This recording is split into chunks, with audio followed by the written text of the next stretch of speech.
राम राम आप सबको। तो इस शिवरात्रि हम जा रहे हैं 12 ज्योतिर्लिंगों में से एक भीमाशंकर ज्योतिर्लिंग। आज की वीडियो में मैं आपको बताऊंगी कि पुणे में स्थित भीमाशंकर ज्योतिर्लिंग आपको कैसे जाना है, वहाँ पे जाने का खर्चा कितना है, होटल स्टे का क्या है और खाने का क्या है। अगर महादेव के सच्चे भक्त हैं तो वीडियो एंड तक जरूर देखना और वीडियो को लाइक और चैनल को फॉलो जरूर कर लेना। तो इन शॉर्ट मैं आपको बताऊं तो मैं जहां से बिलोंग करती हूं वहां से भीमाशंकर 1000 या फिर 1200 किलोमीटर दूर है। लेकिन अभी हमने रात को बस बुक की है नवसारी टू पूना। पूना पहुंचने में 8 घंटे लग जाएगी, लेकिन रास्ते में ट्रैफिक रहा तो 10 घंटे। सुबह होते ही मैंने देखा तो हम पहुंचे थे लोनावला और वहाँ का ट्रैफिक जो 2 घंटा ले गया। ट्रैफिक के साथ साथ वहाँ का व्यू काफी बढ़िया था, जो कि आज ट्रैफिक तो बनती है क्योंकि आज थी शिवरात्रि और हम स्पेशल शिवरात्रि के दिन ही भीमाशंकर जा रहे थे। भीमाशंकर जाने के लिए आपको कहीं से भी महाराष्ट्र के पूना में आना पड़ेगा। तो पूना के लिए आप अपनी पर्सनल कार लेकर भी आ सकते हो, टैक्सी करके भी आ सकते हो। आप प्लेन में भी आना चाहे तो एयरपोर्ट से आ सकते हो, या फिर आप रेलवे स्टेशन के साथ भी आ सकते हो पुणे जंक्शन पे। अगर आप मेरी तरह बस से आ रहे हैं तो आपको जाना है शिवाजी नगर पुणे बस स्टैंड, वहाँ से आपको भीमाशंकर की बस जरूर मिल जाएगी। तो हमने पुणे पहुंच के नहा धो के चेंज करके भीमाशंकर की बस पकड़ ली। पुणे से भीमाशंकर का अंतर 120 किलोमीटर है, लेकिन आप किसी भी बस में जाओगे तो 3 से 4 घंटे काफी लग जाएंगे। अगर आप पर्सनल कार या फिर टैक्सी से जाओगे तो 3 घंटे लगेंगे। पुणे से भीमाशंकर जाने के लिए अगर आप टैक्सी कराते हैं तो टैक्सी का भाड़ा 4 से 5 हजार होगा, और अगर आप एसटी में आते हैं तो उसका भाड़ा 180 रुपये पर पर्सन होगा। तो फाइनली हम भीमाशंकर पहुंच गए, वो भी शिवरात्रि के दिन। शिवरात्रि के दिन यहाँ आना अपने आप में ही एक सुकून है। शिवरात्रि के दिन यहाँ पे काफ़ी ट्रैफिक रहती है, लेकिन हमने सोचा था कि हमें जाना तो इसी दिन है।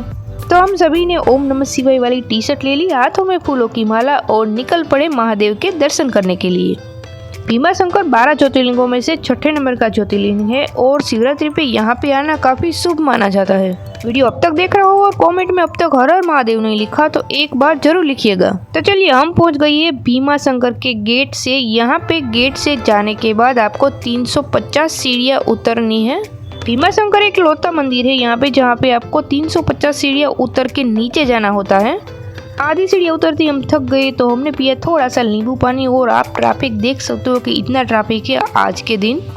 और आज के दिन दर्शन करना काफ़ी मुश्किल है। और ये आप साइड वाली लाइन जो देख रहे हो उसके अंदर जो फ्री में दर्शन होते हैं वो वाली लाइन है, और ये लाइन में अगर आप खड़े रहेंगे तो आपको 4 से 5 घंटे इंतजार करना पड़ेगा, तब जाके आपको दर्शन होगा। तो फिर नींबू पानी पीते पीते हमने सोचा कि इतना घंटा तो टाइम नहीं है, काफ़ी देर हो जाएगी। तो फिर हमने सोचा कि चलो वीआईपी पास लेते हैं और महादेव के दर्शन करने चलते हैं। सीढ़ियों के बगल में ही एक फ्लैट रास्ता है जो चल के मंदिर की ओर जाता है, लेकिन सब लोग ज़्यादा लोग ये सीढ़ियों वाले रास्ते पे चल रहे थे तो हमने भी इसी रास्ते का इस्तेमाल किया।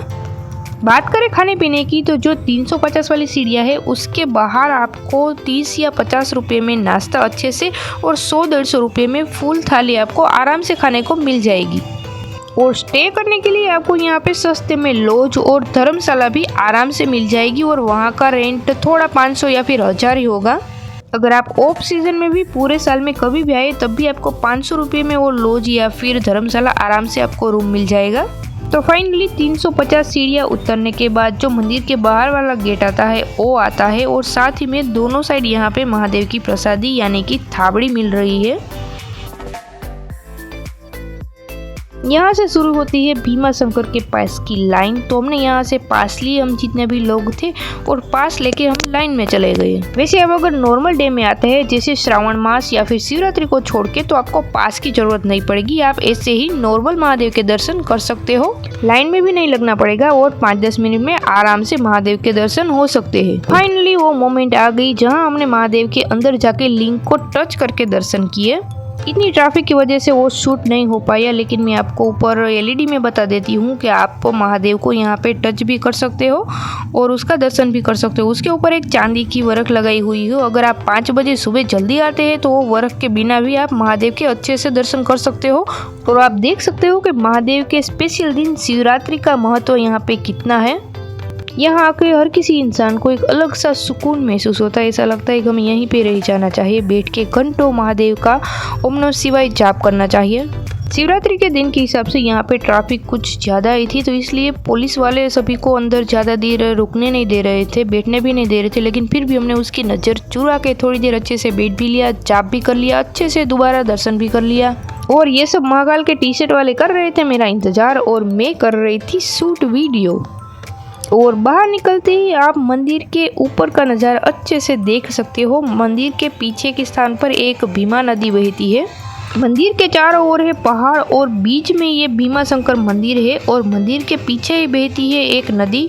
भीमा शंकर के नाम से ही उस नदी का नाम पड़ा है भीमा नदी और उसका पानी मंदिर के ठीक पीछे ही इस कुंड में आता है, लेकिन वहाँ पे किसी को जाना अलाउड नहीं है, तो हमने दूर से ही देखा और दर्शन कर लिया। भारत के 12 ज्योतिर्लिंगों में से भीमा शंकर 6ठे नंबर का ज्योतिर्लिंग है और यहाँ आने की एक मान्यता है कि यहाँ अगर आप आएंगे तो आपके सारे दुख दर्द दूर हो जाएगी और महादेव की आपके ऊपर हमेशा कृपा रहेगी। अगर आप फुल टाइम लेके आते हो और नॉर्मल डे में आते हैं तो यहाँ पे एक दिन जरूर स्टे कीजिए। यहाँ पे बाहर निकलते ही आपको होटल वगैरह सबको आराम से मिल जाएंगे। नॉर्मल डे में उसका रेंट 500 से 1000 रुपये है। अगर आप त्योहार में आएंगे तो यहाँ पे 1000 या फिर 2000 आपको रेंट मिल जाएगा। और ये है भीमा शंकर की स्पेशल थाबड़ी। अगर आप यहाँ पे आए हो तो ये थाबड़ी का प्रसाद जरूर लीजिएगा। बात करें खर्चे की, अगर आप भीमा शंकर एक नाइट स्टे के साथ आते हैं तो आपको सीज़न में 2000 जितना पर पर्सन खर्चा लग जाएगा, या फिर आप वन डे रिटर्न ही हो जाने वाले हो तो आपको 1000 या 1200 रुपये में पर पर्सन आराम से रिटर्न हो सकता है। तो ये था डे 1, हमने नाइट स्टे किया था भीमा शंकर और दूसरे दिन जाने वाले थे हम नासिक होकर त्र्यंबकेश्वर महादेव। तो वो वाला व्लॉग देखने के लिए सब्सक्राइब जरूर कीजिएगा। अगर साथ ही में आप मानसून में आते हैं तो पहाड़ में ट्रैकिंग करने जरूर जाइएगा।